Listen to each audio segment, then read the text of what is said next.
Mon année de cube, c'est genre la meilleure année de ma vie. Au concours, entre ma carré et ma cube, j'ai pris 4 points sur ma moyenne d'HEC. Je me voyais pas, moi, intégrer HEC. J'ai pleuré, bien évidemment. J'ai sauté, j'ai enlevé mon t-shirt.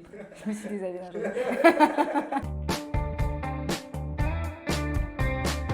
Bonjour, je m'appelle Noah, j'ai 20 ans et je viens d'intégrer HEC Paris après 3 années de prépa, dont une année de cube à la prépa autrement.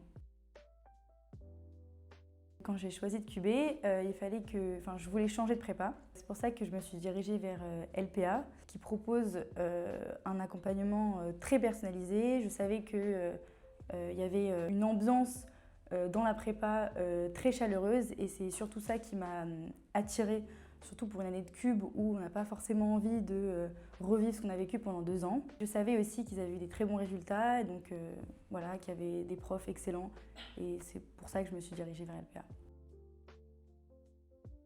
Alors, je me suis dit que je pouvais viser HEC très tard, en réalité, dans mon année de cube. Je m'étais jamais dit ça lors de mes 2 années de carré. Je me suis dit ça à peu près en février, après le dernier concours blanc, lorsque j'ai eu des bons résultats. C'est pour ça qu'après, je trouvais ça un petit peu absurde, en réalité, de croire en moi que quand j'avais eu des bons résultats, alors qu'en réalité, le travail que je fournissais, c'était le même depuis que j'avais décidé de cuber, donc depuis septembre. J'avais commencé à changer mes méthodes de travail. Mon travail a porté ses fruits plus tard dans l'année, mais c'est vraiment à ce moment-là que j'ai commencé à croire en moi pour intégrer HEC. Ce qui m'a transformée, c'est le travail. En réalité, pendant 2 ans, je m'étais jamais vraiment dépassée. Moi, j'ai l'habitude de dire que je m'étais jamais fait violence pendant mes 2 années de prépa, mes 2 premières années de prépa. Et lorsque je suis arrivée à LPA, j'ai vu en fait tous les bisus, les carrés, les cubes qui étaient déjà à LPA avant, qui avaient l'habitude de travailler énormément. Voilà, ils arrivaient tous à 7 h, ils repartaient à 23 h. Et en fait, cette ambiance de travail m'a poussée vraiment à me dépasser. Et c'est vraiment de ça d'ailleurs dont je suis fière, plus que d'avoir intégré HEC, c'est de m'être dépassée et d'avoir su me faire violence et vraiment me lever, que j'étais malade, fatiguée ou peu importe, je me levais à 7 h tous les jours et j'étais là à 8 h. Et c'est ça dont je suis fière et ça je sais que c'est grâce à LPA. Le plus dur, je pense que ça a été l'échec de la première fois que j'ai passé les concours.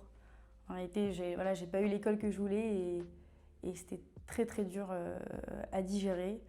Voilà, j'ai réussi à me relever. J'ai kivé sur le Lyon. T'es admissible. Ouais, admissible, admise à Lyon. En fait, de garder mon objectif en tête, je savais que j'avais un objectif et je voulais absolument y arriver. Donc, peu importe en fait. Je savais que voilà, à partir du moment où j'avais établi ma stratégie de l'année, même si je doutais, je savais que jusqu'à, je sais plus, je crois que c'était le 22 avril, jusqu'au 22 avril, il fallait que je travaille tous les jours sans m'arrêter et que étape par étape, je règle, on va dire, mes problèmes, les lacunes que j'avais et que j'avance. Et donc, j'avançais en fait tête baissée et je me posais pas tant de questions. Alors, ma semaine classique, c'était, moi je préférais la semaine plutôt que le week-end, parce que la semaine, j'avais cours et moi j'adorais aller en cours. Réveil 7 h, moins 10. Je me prépare, je prends ma petite douche pour pas puer, ça c'est une question de respect. Et ensuite, 8 h, voilà, je suis là. Que j'ai cours à 8 h ou à 10 h, je suis là à 8 h. Je prends 1 h30 pour manger, parce que je savais que j'arrivais pas à tenir les 1 heure de pause. Ensuite, j'ai cours ou pas. Mais en tout cas, je prenais une pause à 17 h 30, de 17 h 30 à 18 h 15 à peu près. Et ensuite, je retravaillais jusqu'à 21 h, 21 h, 22 h, je mangeais. Et ensuite, 1 heure de travail, 23 h, dodo. Alors moi, comme j'étais en maths appro éco, je faisais donc beaucoup de maths et beaucoup d'éco parce que j'avais des grosses lacunes en éco. Donc environ 40% de mon temps, je le consacrais aux maths, 30% à l'éco, 20% aux langues et 10% à la philo. Que c'est horrible. Moi vraiment, c'est surtout mon année de cube, c'est genre la meilleure année de ma vie. Donc vraiment, les gens qui pensent que la prépa c'est horrible, c'est très très faux, vraiment. L'erreur, alors c'est de ne pas être honnête avec eux-mêmes. Et moi, c'est l'erreur que j'ai fait pendant 2 ans, c'est-à-dire de fermer les yeux en fait sur ses lacunes, sur ses faiblesses, faire des exos en maths et penser qu'on y arrive alors que juste on regarde la correction ou alors juste on fait parce qu'on connaît par cœur. Ça vraiment c'est genre la pire erreur. Moi j'ai fait pendant 2 ans et je pense sincèrement que si je l'avais pas faite et si j'avais été honnête avec moi-même en maths surtout, j'aurais sûrement intégré une bonne école en 2 ans. Je pense que 90% des préparationnels la font. Alors la compétition, moi je dirais que c'est stimulant, mais après il faut toujours que ce soit bienveillant bien sûr. En réalité j'ai vécu la compétition, forcément il y en a en prépa, mais c'est sûr que là dans la classe d'appro, c'était quand même très bienveillant. Tout le monde forcément voulait avoir les bonnes notes, voilà, on voulait tous un petit peu se dépasser entre nous. C'était toujours bienveillant et voilà, de toute façon on était tous copains, donc il n'y avait pas du tout de jalousie. Déjà, moi, au concours, entre ma carré et ma cube, j'ai pris 4 points sur 20 en tout, sur ma moyenne d'HEC. En maths, ma moyenne, première fois, c'était 15 et j'ai augmenté à 20, pas mal. Éco, je suis passée de 8 à 15. Philo, je suis passée de 7 à 14. Non, le meilleur, c'est anglais. Je suis passée de 9 à 18,8. Ça, c'est franchement, ça, si on m'avait dit que je deviendrais forte en anglais, vraiment, je l'aurais jamais cru. Mais voilà, surtout l'anglais et les maths, vraiment, c'est remontada, quoi.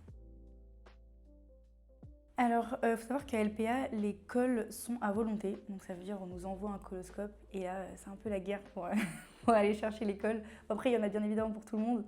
Mais donc voilà, moi, j'en prenais vraiment un maximum, surtout les cols de langue, parce que du coup, j'étais pas très forte à l'oral, en anglais surtout. Donc je prenais vraiment énormément de colle de langue. Je voulais vraiment que passer une colle soit quelque chose de normal pour moi. Tous les jours j'avais une colle de langue. Voilà, j'alternais espagnol, anglais par jour. Et ensuite je prenais aussi beaucoup de colle de maths parce que donc, voilà, j'étais en maths appro, donc maths ça me concernait pour le SCP et pour HEC. On croit souvent qu'en colle de maths on est moins bon. Voilà, on sort de la colle et on se dit oh là là, cet exo, si je l'avais fait sur une feuille j'aurais réussi. Oui, mais en fait c'est juste qu'on se ment à nous-mêmes. Encore une fois, c'est le même problème. L'oral, non mais c'est vrai, l'oral, il nous révèle vraiment ce sur quoi on est faible. Donc je faisais plein de cols de maths pour que je sache en fait ce que j'avais pas vraiment compris. Voilà, et ensuite des cols de philo, parce que j'en avais pas du tout, j'en avais jamais fait avant d'arriver à LPA. Et donc je faisais beaucoup de cols de philo aussi pour me préparer aux euros d'HEC. C'est dur de choisir entre mon père et ma mère parce que mon père, c'était un soutien émotionnel très important parce que je voulais le rendre fier. Et ma mère, elle était là tous les jours à me faire à manger. Rentrer le soir, j'avais mon petit plat tout prêt dans le frigo qui m'attendait. C'est dur de choisir entre les deux, mais en vrai, c'est mes parents. J'ai fait une célébration des joueurs de foot. J'étais choquée. En fait, vraiment, j'y croyais pour être admissible, mais être admise avec le 2e point malus, enfin même si j'étais pas mal classée et que j'avais mes oraux c'était pas mal passé, j'y croyais pas quoi. Je pensais pas, je me voyais pas moi intégrer HEC alors que j'avais QB, alors que j'avais déjà vécu l'échec et ce sentiment là en moi c'était incroyable. J'ai pleuré bien évidemment, j'ai sauté, j'ai enlevé mon t-shirt, je me suis déshabillée. En réalité, bon, même si le M Lyon, bien évidemment, c'est une très bonne école, je me voyais dans une école du top 3 et en fait, j'étais déçue parce que c'était pas ce dont je rêvais. Mais si j'ai vraiment QB, c'est parce que aussi je m'en sentais capable. Enfin, j'étais pas épuisée de mes 2 ans de prépa, j'avais pas mal vécu la prépa, donc je me suis dit, allez, t'as encore de l'énergie, vas-y. Je pense que vraiment c'est la quantité de travail.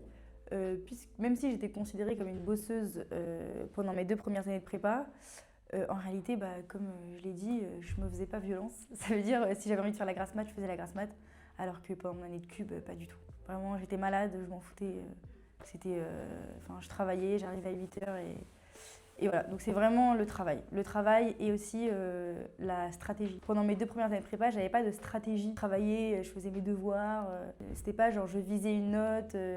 Je fais ça pour m'améliorer ici, ici et ici. Alors, moi j'ai une théorie pour ça, une superbe théorie que j'ai élaborée cette année. Si toi, petit carré, tu hésites à QB, c'est sûrement parce que tu es déçu de ton école. Alors que, en réalité, ton école te permettra dans tous les cas de faire le métier que tu veux et de t'épanouir dans ta vie professionnelle. Que tu sois à HEC, ESCP, j'en saute à chaque fois une. Hein. HEC, CP, EM, schéma ou quoi. Tu pourras faire de la finance, tu peux faire du marketing, tu peux faire du conseil, tu peux tout faire. Donc, il y a 2 obstacles à surmonter, quel que soit le choix que tu fais. Soit tu cubes et l'obstacle, enfin la difficulté, c'est de tenir encore un an, donc de travailler, de changer tes méthodes de travail et de tenir sur la durée, quoi, sans parler de la réussite au concours. Et la difficulté, si tu vas dans l'école où tu as été pris, c'est de surmonter cette déception et en fait, de se dire, de relativiser et de ne pas regretter toute ta vie, quoi, de ne pas avoir cubé. Si tu penses que tu as encore de l'énergie et que tu es prêt à cuber et que de toute façon tu n'arriveras jamais à surmonter ton seum, on va dire, cube et cube LPA. Un dernier mot pour la fin, franchement, que tu sois en terminale, en bisu, en carré ou en cube et que tu veux bicarré, viens LPA parce que c'est la meilleure prépa. Personne ne me comprenait et tout le monde me prenait pour une folle quand je disais ça, mais vraiment c'était la meilleure année de ma vie l'année dernière. Genre j'ai passé la meilleure année de ma vie, j'ai rencontré des personnes incroyables et voilà, tout est incroyable à LPA, donc viens LPA et rejoins la communauté LPA.